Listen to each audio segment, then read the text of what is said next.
like a robot most times, because like we're always like just trying to keep up with schoolwork, and also with our schedule that's so fast, and it's just like you don't got time to feel or think or do anything outside of what we're doing in class or what we're doing like all the time. We don't have time to be humans.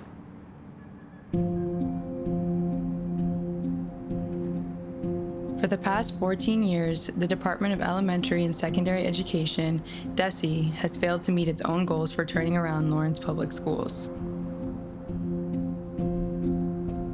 When you really study state takeovers, it started in the late 1980s. And essentially, out of the 139 takeovers that has happened in the past 3 decades, they primarily have been happening in Black and brown communities, and we have been targeted.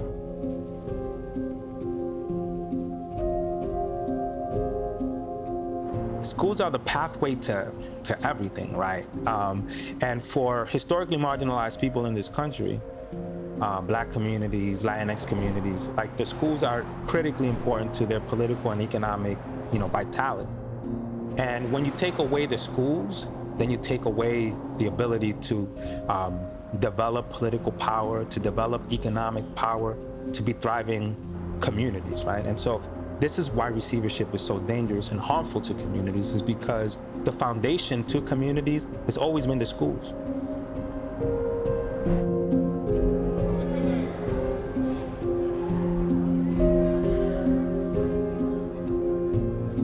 Passed January of 2010, the act relative to the achievement gap gave the state more power to intervene in districts and schools. Under the new law, the Commissioner of Education could rank schools based on their performance, with the bottom of the 5 categories being chronically underperforming. To be considered level 5 or chronically underperforming, a district must be among the state's lowest performing 20% of schools. This is determined by MCAS scores and a district review conducted by the Center for School and District Accountability. I think we need to understand about receivership is that school districts historically in this country have been governed by some form of local government. And usually that government is a locally elected school board. What happens when receivership occurs in a district or a takeover is that the state decides that the local government, so that community that runs the schools, is no longer going to be governing the schools. And so they take the power away from that. When a district is taken over by the state, the power to make decisions is transferred from the school committee and superintendent into the hands of a receiver.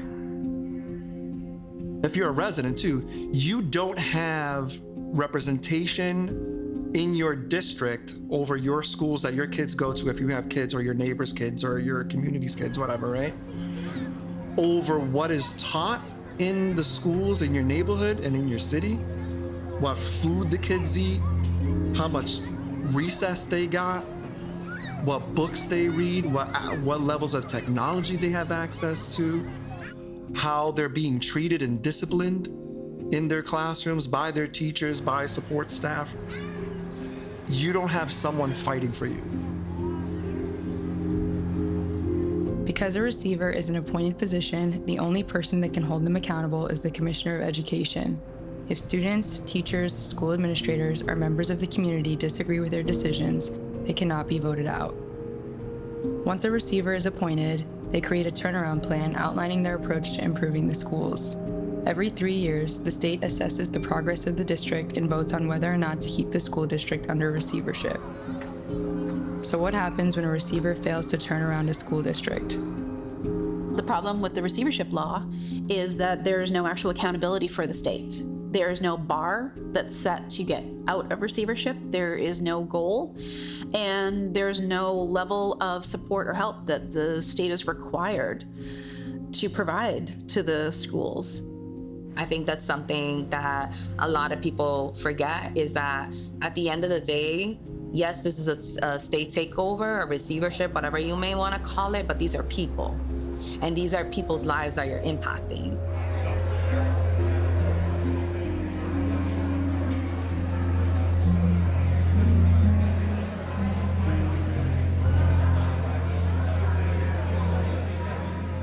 Commissioner Chester, how serious is the Lawrence situation right now? You're mentioning you're sort of approaching the issue of level 5. How bad is it right now? I'm very concerned about where we are in Lawrence. Results are low. They're not going in the right direction at this point. We don't have stable leadership in place. So Lawrence is a district that concerns me quite a bit.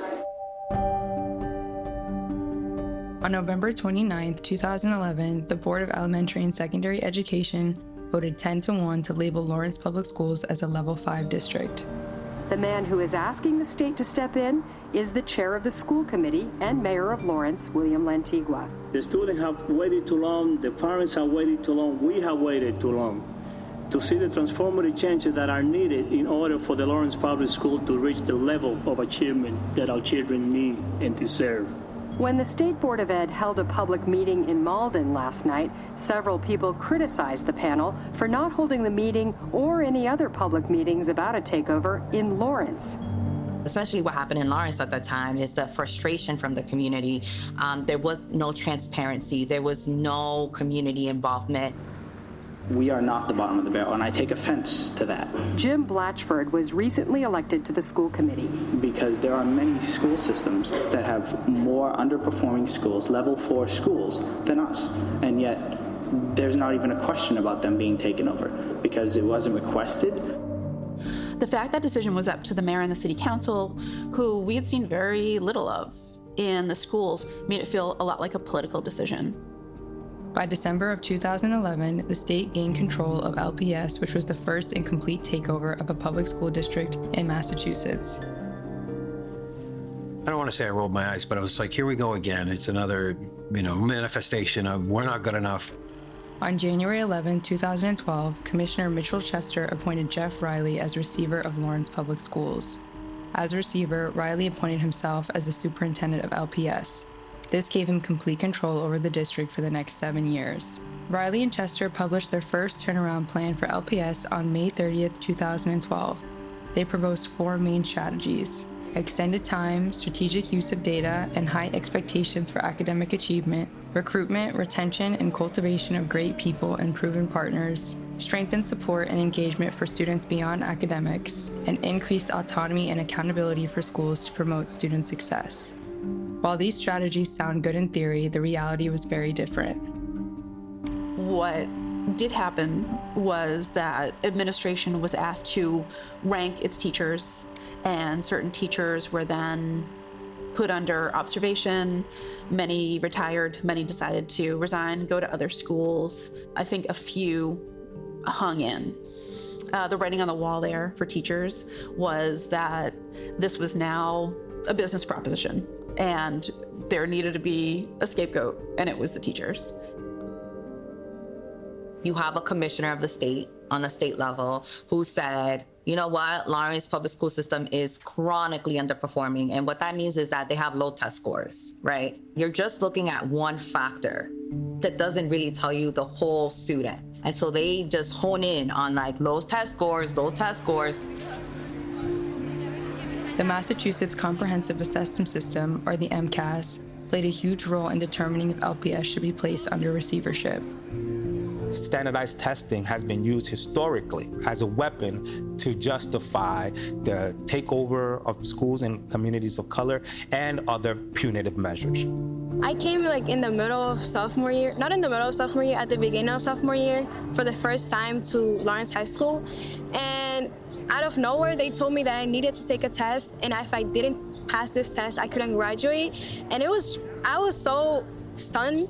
I was like, wait, what do you mean if I don't pass this test, I can't graduate? We don't call it an exit exam here in Massachusetts, but you have to pass the MCAS in order to get your high school diploma, right? So that's a barrier for success for our youth. It might not determine who you are as a person, but it will make the difference on whether you stay back or not. A 2-day test that doesn't take on account anything else about who you are, what's going on in your life, if you struggle with testing, if you've had anything happen to you before that makes it harder for you to focus for 3 hours straight, looking at a screen on something that you barely get the chance to prepare on too. The emphasis on improving test scores became more intense under receivership.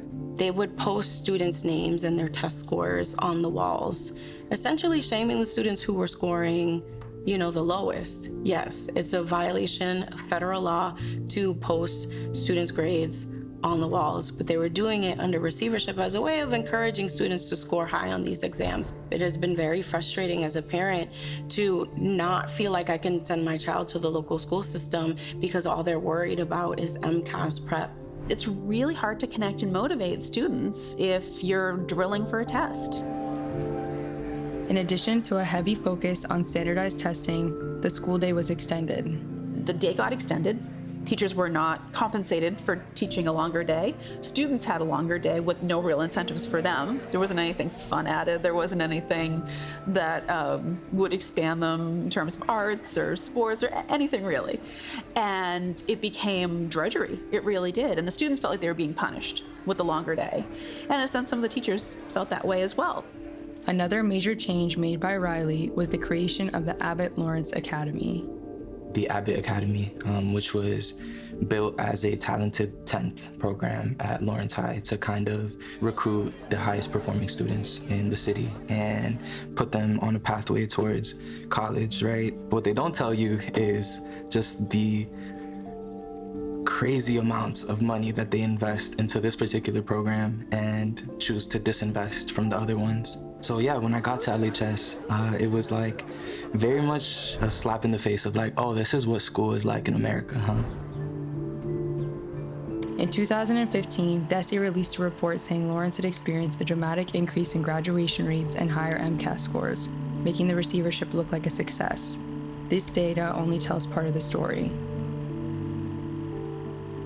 So Abbott Academy was created at the high school to keep the students that was highest scoring on the MCAS. The way that it was essentially marketed in the community was a free private school style education. What they did was they pushed out all the lowest scoring kids or the kids who were considered quote unquote troublemakers. And so they pushed them out to alternative high schools. And when they did that, what they did was they helped to conflate the data. They helped to make the high school look as if it was turning around in terms of MCAS scores. You bumped test scores. Kudos. But you didn't, I don't think you substantially changed the educational landscape for students in Lawrence in ways that really sort of unpack the systemic problems. The locally elected school committee had no say in the changes being made by Riley under receivership. The school committee was defunct. The school committee exists but had no power anymore. And so all of the community support, right, all that human capital that goes into schools that makes schools work was not only devalued, it was almost eliminated. Under receivership, there is no legal requirement that a receiver work with the school committee. During my first term on the school committee, I received, in addition to my colleagues, we all received an anonymous letter, whom I believe was created by students and a concerned educator, maybe fearing retaliation, but essentially they were discussing concerns about the high school library being taken over to create the Abbott Academy. They refused to put that item on the agenda. In a typical functioning school committee, we would be able to put the issue on the agenda, talk about it as a board, create policy, and help remediate the issues. But under receivership, we had our hands tied. Locally elected members of a school committee are accountable to the people who voted for them. If they fail to represent their constituents, they can be voted out during the next election cycle. The receiver of LPS is solely accountable to the Commissioner of Education, not the people of Lawrence. As I was serving on the school committee, I started to realize, like, wow, we really don't have any sort of democratic say when it comes to our children and, you know, their future. And so basically we have a dictator that was not elected by us, telling us what we could do in our own classrooms, with our own kids, with our own resources, with money that is owed to us by the state that is rightfully ours.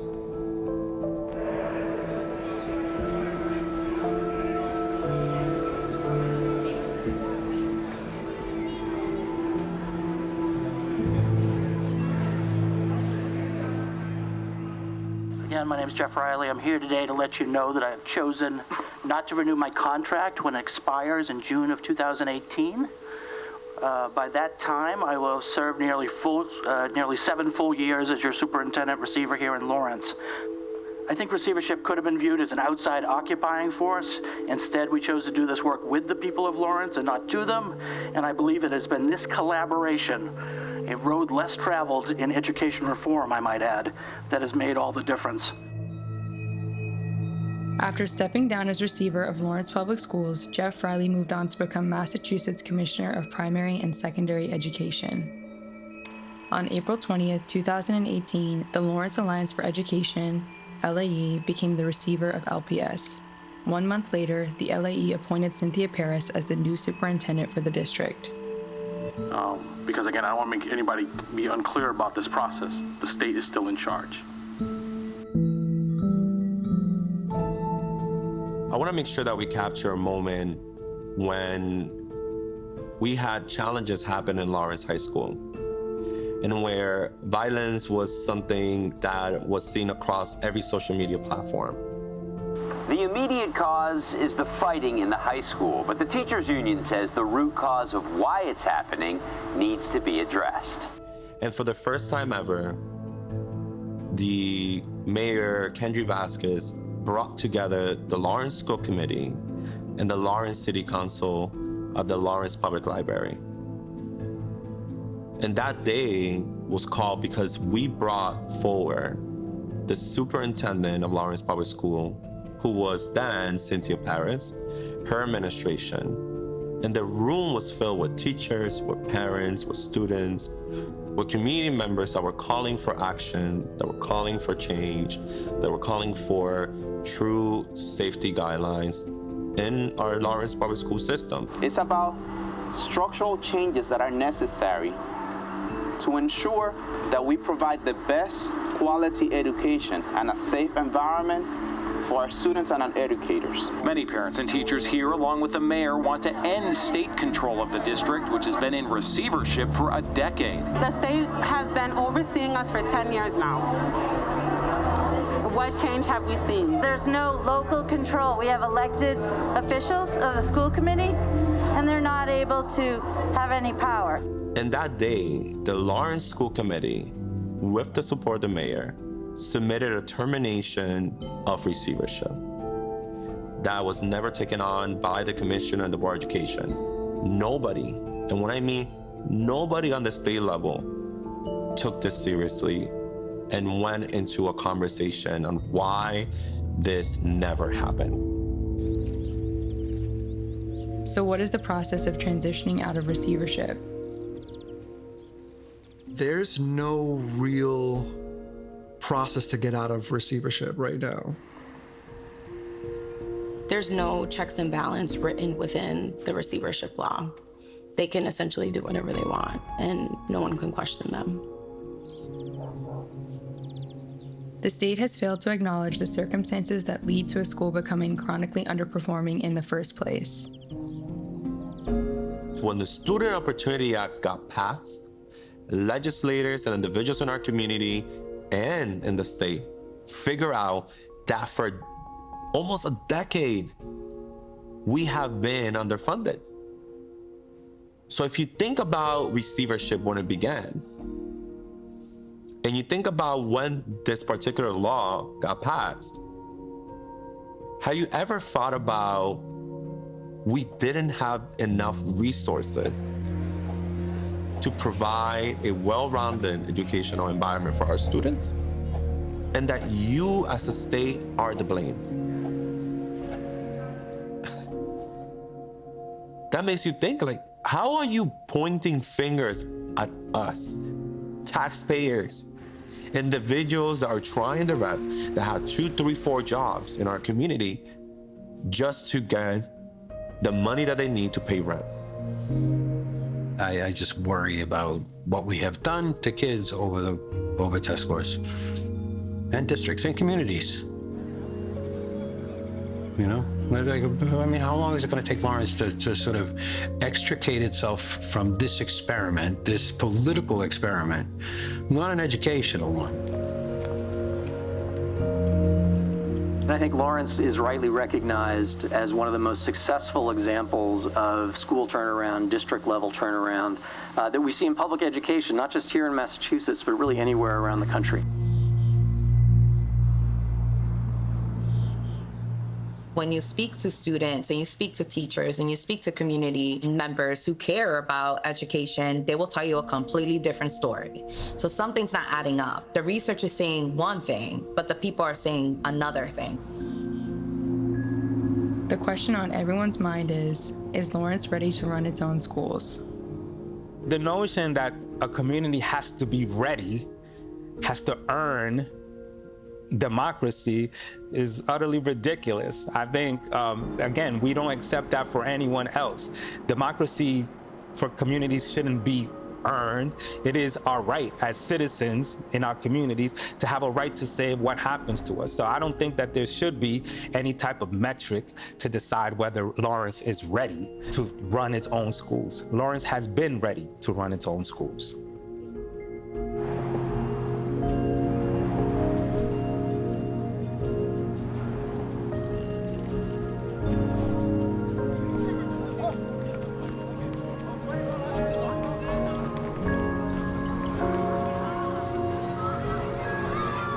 Community members in Lawrence have consistently opposed the state takeover.